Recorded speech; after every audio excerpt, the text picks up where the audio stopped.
Ayan po mga kalbularyo, mayroon akong ibigay na simpleng tips po sa inyo. Isa po itong throttle body ng Toyota Vios 1NR engine. Ayan o. So ngayon, ang nangyari po nito, nang patakbuhin mo ng sasakyan, ay mag-jerk siya. So wala naman tayong nakikita na fault code. At ngayon, sinubukan kong buksan po ito. At ito na ang nangyari. So sa hindi pa nakakaranas dyan, kailangan meron po tayong presence of mind.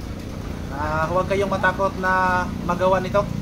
So unang-una, kita nyo naman dito na naka-OP na. Ang original pala nito ay naka-rivets po dito. Yan. So mayroong 6 na rivets dito. So ito po ang nasa loob nito. Yan. Makikita natin na mayroong plastic gear. At makikita rin natin dito na mayroong motor. Ito po ang tinatawag nating throttle motor. Ito naman po ang ating tinatawag na throttle sensor. Kumbaga TPS, yung throttle positioning sensor. Dito yan sa loob. So pag masira po ito, magka-check engine naman. So bakit binaklas ko ito na wala naman tayong check engine light na makikita doon sa panel board? Ang problema lang po dito mga kalbularyo ay yung motor lang. Kumbaga hindi siya sasabay sa sensor. Pag inapakan natin yung pedal at ang sensor naman ay sumasabay sa demand na galing sa pedal natin, yung tinatawag nating pedal sensor, at ang problema yung motor ay hindi siya gagalaw. So ngayon babaklasin na natin to at ipakita ko sa inyo ba't ito ang ginagawa ko.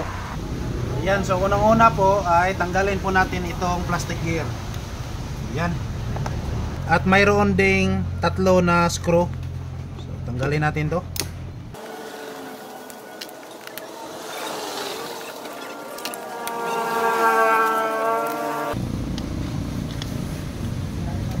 Ganito lang po tayo mag-testing. Ikabit po natin dito yung negative. Yan, gumamit lang po ako ng crocodile clip rito. At dito naman sa positive.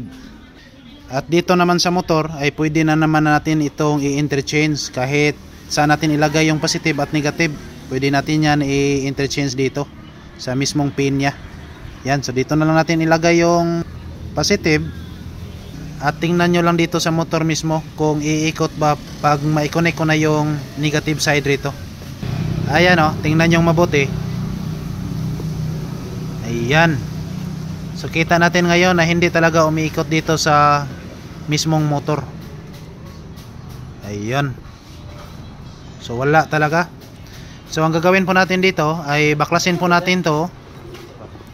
Ipalabas po natin to ang mismong motor at wala po tayong papalitan. Linis-linis lang po ang katapat nito. Wow! At syempre gumamit po tayo ng electronic cleaner. Ayan, pagkatapos na natin tong naibaklas at nalinisan dito sa loob, tingnan natin. Ayan, so dating gawi, ikabit natin to ang battery. At ito na. Ayan, ikabit din natin itong positive side rito.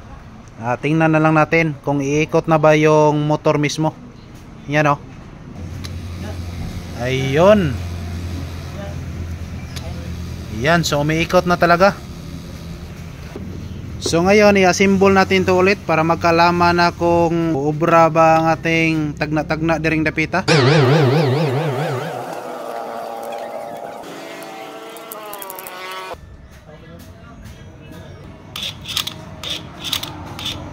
Yan. So kita nyo ngayon mga kalbularyo ay gumagalaw na talaga oh. Ayan oh. Yan. So ito lang po ang problema kanina kasi hindi po ito gumagalaw.